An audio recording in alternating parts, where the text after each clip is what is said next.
Oh my fucking god, dude. Happy birthday to me.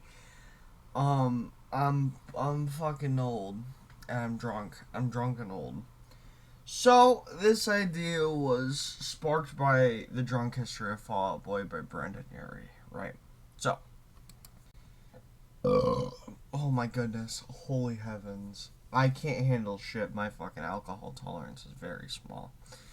But yes, this is The Drunk History of Cascade, right? So, um, yeah. Oh my heavens, Jesus Christ.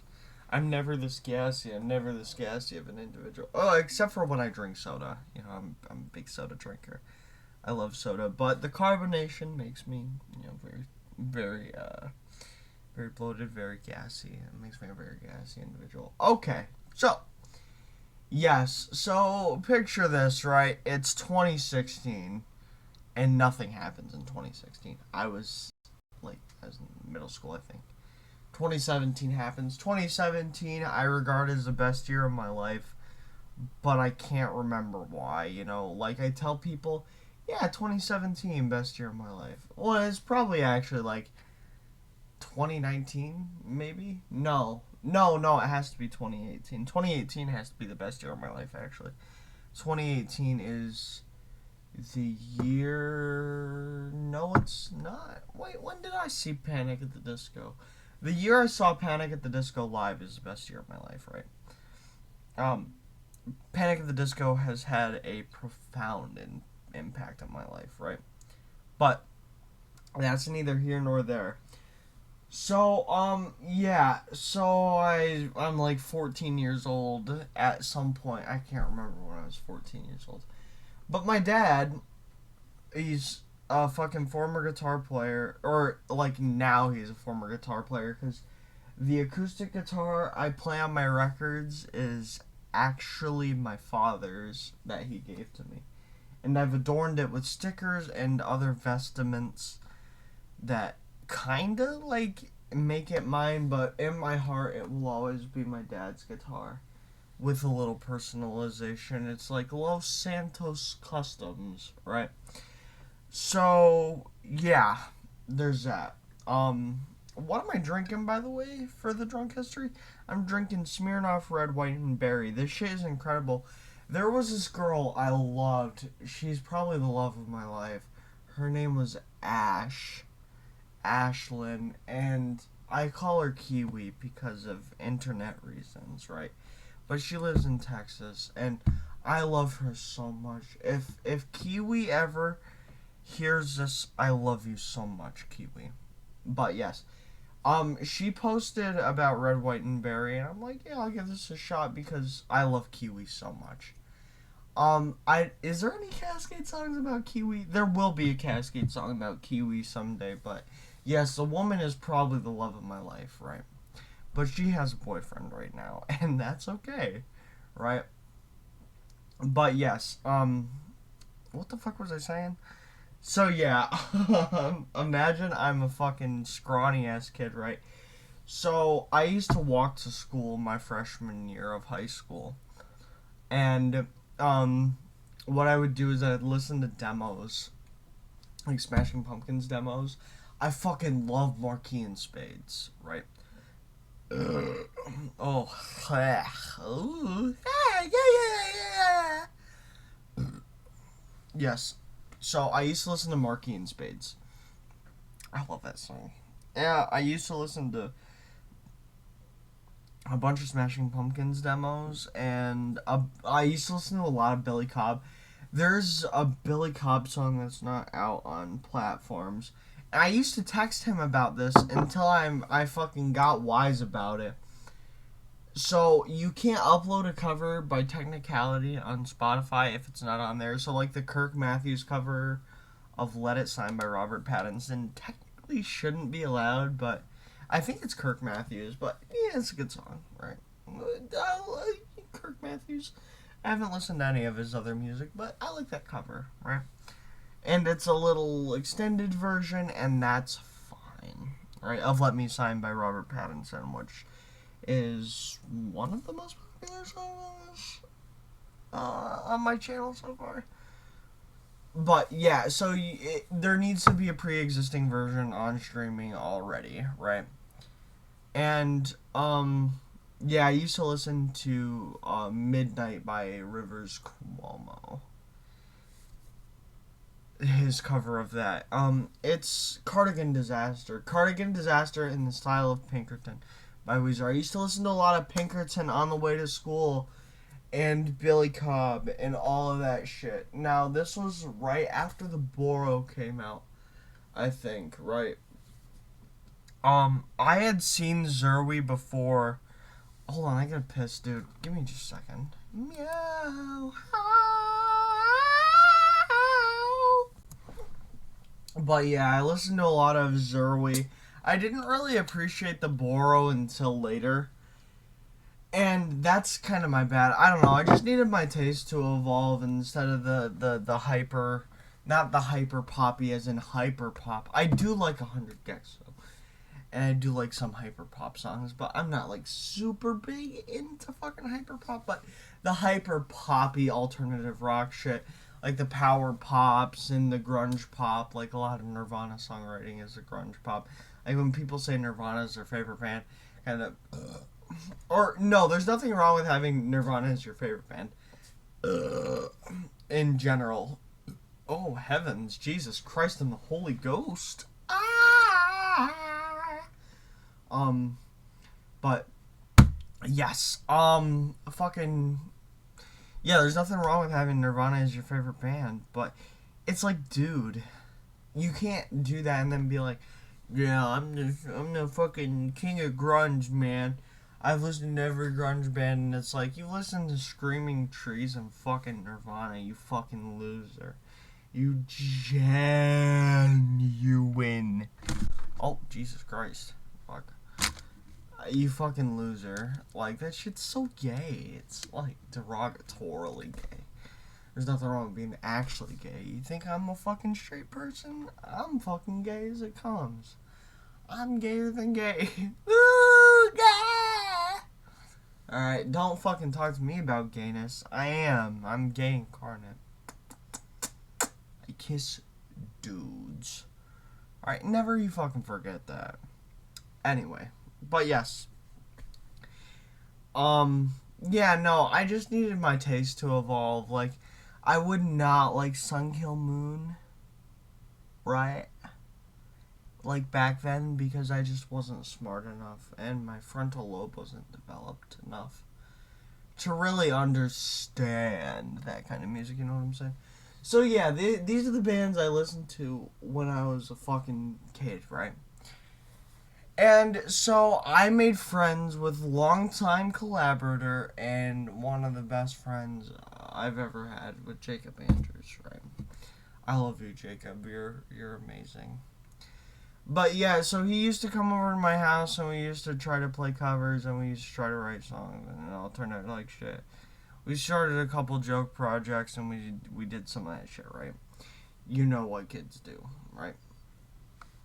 So yeah, going back to my dad's guitar. Yeah, my dad is a former guitar player. He gave me an Ibanez GIO that I used to write songs early on with. And it's like a 1994, I think it is, 1995 Ibanez GIO. It's the blue one. It was all fucked up because it had been in my great grandmother's garage. But yes. So there's that. And yeah, no, I had been using that to learn how to play guitar and everything. I learned a bunch of Panic at the Disco songs, and then he bought that acoustic, the one I play now, and I just loved playing it so much.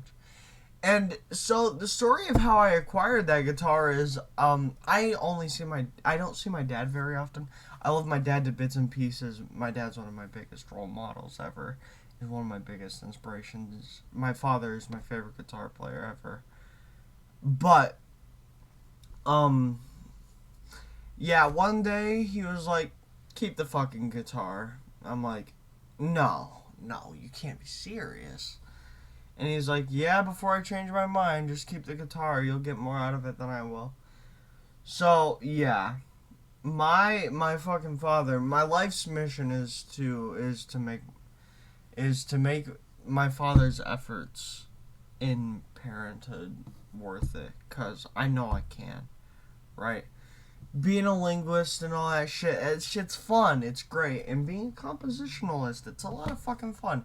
I love writing sheet music, I love writing music. I have an album out, heute, by the way. I do have an album out called For Lore, please listen to it. It's some of my best work. It's not as good as Cainozoic. If you haven't listened to Cainozoic, go listen to Cainozoic. But, For Lore has a bunch of shit that Cainozoic doesn't have to its benefit. So yeah, listen to it. And then, Jacob mixed an album. Again, Jacob, I love you so very much. Jacob mixed an album called fucking Solaris. Go ahead, give that a listen. Another great Cascade record. You know, I won't say great record in general because Cascade, very subjective thing. But among Cascade records, it's very good. I did end up cutting a song I didn't like, because it kind of had like a poppy feel to it, but I can't write pop songs and it's fucking corny. So it's 11 songs. It was gonna be 12 songs, but yeah, no, that's fine. So, oh Jesus God, there we go. Oh, sorry, the fucking wire got caught. But what the fuck was I talking about? I can't even remember what I was talking about. Oh yeah, my dad just gave me his guitar, so I started writing songs. You know, I had been writing songs for a while. I started doing some drop D shit after listening to 3 Days Grace, and I wrote a song called Crestfallen. And I had been writing songs before I wrote Crestfallen, but I can't remember the fucking name of, I can't remember the name of any of the songs before I wrote Crestfallen, so it's like, and they were probably really shittily written. And Crestfallen kind of has this problem where it's like, it's trying to appeal to a pop song sort of format, and I just can't do that. Like, I don't write good pop songs. I don't know, I'm not really like a great songwriter, but I love just having fun. It's such an intoxicating feeling to write a song, to just write a song, to put this out there and be like, hey, look at what I did. And you don't have to be a good musician to write a song at all. Like, there are millions of people that are better guitar or piano players or vocalists than me, but they can't write the songs that I write. And I can't write the songs that they write, right? Like, these people that do augmented to diminished, to fucking full diminished, to tonic sixth resolutions. The people that do that shit and they make it sound good, I can't fucking do that, right? I did do a full diminished chord, so like where you flat the already flat seventh, so I guess it'd be like a major sixth. Yeah, no, I did that, and I did a resolution. I felt like fucking God because the resolution sounded so good. Right, so compositionalism is a different thing to songwriting, and I guess that'll be a video for a different day. But yeah, so my father gives me this fucking guitar, right? And yeah, I write songs like Crestfallen, which has appeared a couple times in my discography, with live versions and shit like that. And yeah, that isn't the start of Cascade, because Cascade wasn't conceptualized. I had never thought, like, hey, this is something I can do. It's always something I had wanted to do. And that's fine, but it's like, it has to be of some substance.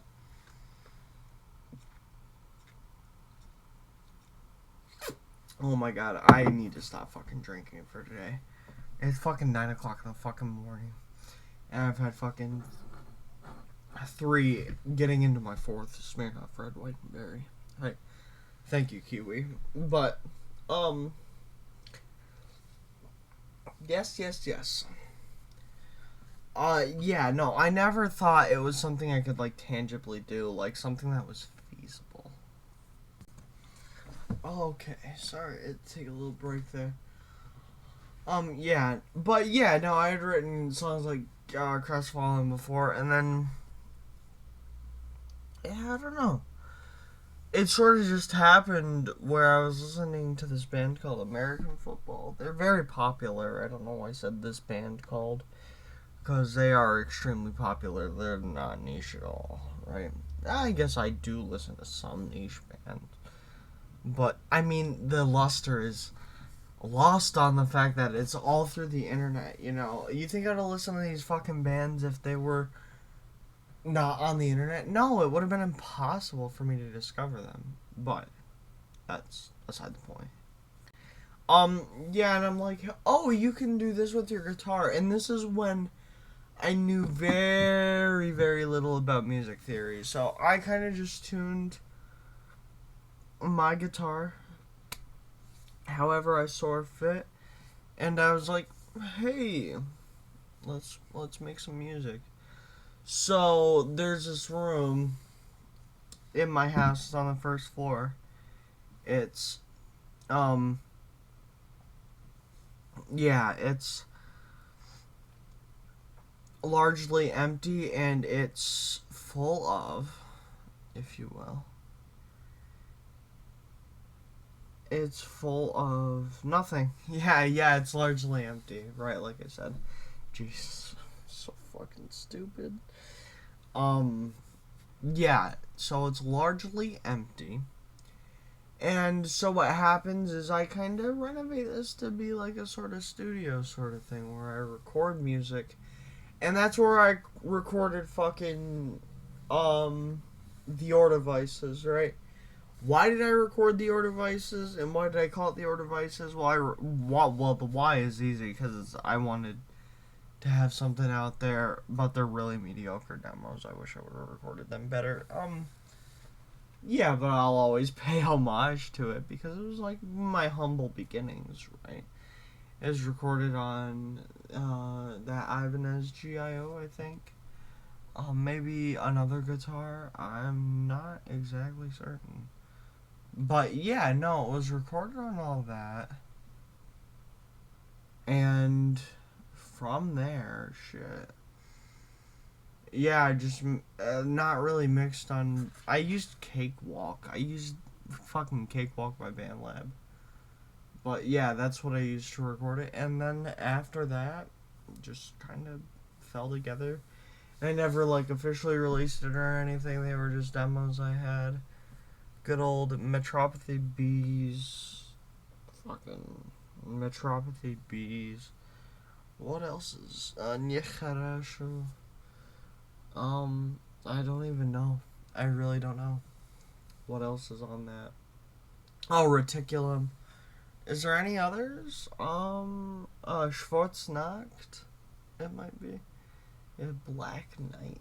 It doesn't really make sense. It's kind of redundant. But, yeah, so I did that. That was the first, like, those were the vestiges of recording. And I kind of let it lay dormant for a couple of years because I didn't have any way to record. But then, you know, as I got older and I kept writing, I was like, hey, yeah. So, here's where I started taking guitar playing, like, really seriously. More serious than before, at least. Um, Instagram. Instagram was a very bare bones sort of thing beforehand. And they didn't have voice notes, they didn't have calls, they didn't have any of that shit. There's this girl called Stacy I dated for a while.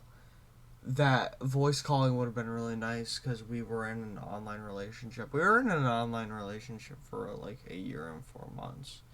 She's pretty cool, pretty cool lady.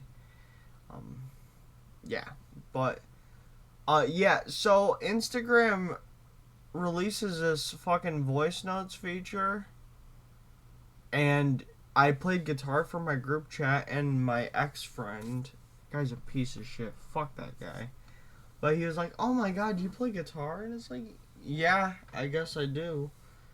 And so I just learned a bunch of Nirvana songs and whatnot and all that stuff for him. And yeah, it was just like, oh, this is so cool, you can do this.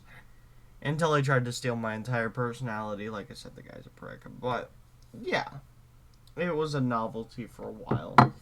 Then it lost its glimmer and charm, as all things do. But that's neither here nor there. Yeah. So I had still been grinding out writing songs, and I thought of myself as some great songwriter and like this guy that could really put things together, when in reality I was writing really generic shit. Really generic and stupid shit. Like, a lot of the stuff I write now is generic and stupid shit, but I don't have any ideas of grandeur. But, yeah, so I was really into short story writing. I'm a big fan of short stories. Like, if you look at my website, pretty much all the literary publication is shit I have published on the matters of short stories. And what happened from there, this shit kind of tastes like fucking blueberry Faygo. Yeah. But yes, from there, did they discontinue blueberry Faygo? I don't know. This stuff's fucking incredible. But yeah, back to what I was saying. Yeah, no, I was really into short story writing. And, the name Cascade, I think, I can't remember. It might have been Jacob that came up with it. So the way he thinks of it is, from my understanding, I could be wrong, that Cascade died and then was revived. When it's more like, because I didn't use any of the material we wrote together, I repurposed the name, and it's completely independent of him for a long time, until Live in Jacob's Bedroom or the Cincinnati Tape or Red Scare comes along, right? Red Scare is kind of like a side project. I started with that guy I mentioned earlier. I don't like it all. The guy's a fucking huge prick, and he's a nonce. And yeah, I'm not a fan of him. Yeah. And for legal purposes, I don't mean nonce in a legal definition, I guess. But yeah, I know the guy's a huge prick. I was in Red Scare. We put out a good couple, or more like he put out the first record. It was a lot like the TV Static stuff, but whatever. No one listens to that shit anyways. It fucking sucks. You put a bunch of power chords together and you think you're a fucking musician. And shut the fuck up. And your riffs are fucking lame and super bare bones. You think you're a fucking musician. Get the fuck out of here, you fucking loser. But anyway,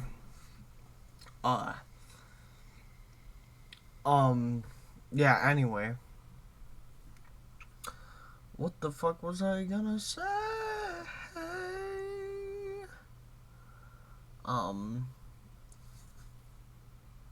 Yeah, I don't even know. Oh, yeah. So, yeah, I was in Red Scare for a while, and then Jacob joined, and it was fucking hunky-dory for a while, and then... and there's no and then. Things are hunky-dory in Red Scare. Red Scare is good to continue for a while. Yeah. From there... Yeah, no, Cascade started as this thing that was completely independent of Jacob. And then he became part of the fold. I don't think he's like a band member, but he's an honorary band member. I don't know if that makes any fucking sense, because he doesn't write the music. Oh, good God. I gotta stop fucking doing that. But I'll never let anybody write, fucking Cascade music for me. I can write my own goddamn music. And that's that. Right. But that being said, Jacob has become a lot of mixing he's been a lot of help with mixing projects and whatnot. So that's a lot of fun. Yeah, so he initially wasn't a part of the modern Cascade, but he definitely has become part of the fold, and I'll never ignore that. I'll never ignore his contribution, and yeah, he's just overall a really good dude, Jacob. And I have his YouTube linked, so if you want to go check his stuff out, he's really good at the mastering and mixing and all that shit.